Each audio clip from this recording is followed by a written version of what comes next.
উপস্থিতি, আমরা সবাই জানি কোরআনুল কারীম তেলাওয়াত করা অত্যন্ত ফজিলতপূর্ণ একটি ইবাদত।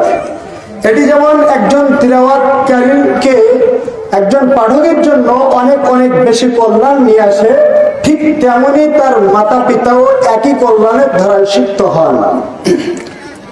যদি কোনো সন্তান কুরআনুল কারীম শিক্ষা অর্জন করে, যদি কোনো সন্তান কুরআন মুখস্থ করে, যদি কোনো ছেলে এবং মেয়েরা কুরআন নিয়মিত তিলাওয়াত করে এবং সেই তার জীবন বিধান অনুযায়ী তার নিজের জীবনটা পরিচালনা করে, তাহলে কাল কিয়ামতের মাঠে তার মাতা পিতার মাথায় নূরের মুকুট পরা হবে। সুবহানাল্লাহ। তো আসুন আমরা এই বিষয়টা হাদিসের মাধ্যমে জানবো। সহিহ তারগীব ওয়া তারহীবের ভিতরে আসছে 1470 নম্বর হাদিস।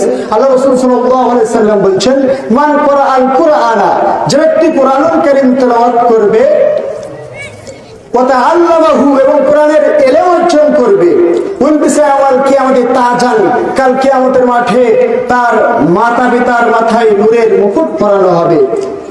মিন নূরি যাওহু মিথলু যাই শামস, যার আলো সূর্যের আলোর মতো হবে। ওয়া ইকসা ওয়ালিদাইহি হুল্লাতান লা ইয়াকুমু বিহিমা দুনিয়া, আর তার মাতা পিতার শরীরে দুনিয়ার মধ্যে সবচাইতে মূল্যবান দুটি পোশাক পরানো হবে। তখন তার মাতা পিতা বলতে থাকবেন যে কিসের জন্য আমাদেরকে এভাবে সম্মানিত করা হচ্ছে? ফায়াকুলু বিআখযি ওয়ালিদাকুমাল কুরআন, তখন তাদেরকে বলা হবে যে তোমাদের সন্তানেরা দুনিয়াতে কোরআনকে গ্রহণ করেছিল, দুনিয়াতে তারা কোরআনের হাফেজা হয়েছিল, কোরআনের আলেমা হয়েছিল, এই কারণে আজকে তোমাদেরকে এভাবে সম্মানিত করা হচ্ছে। সুবহানাল্লাহ।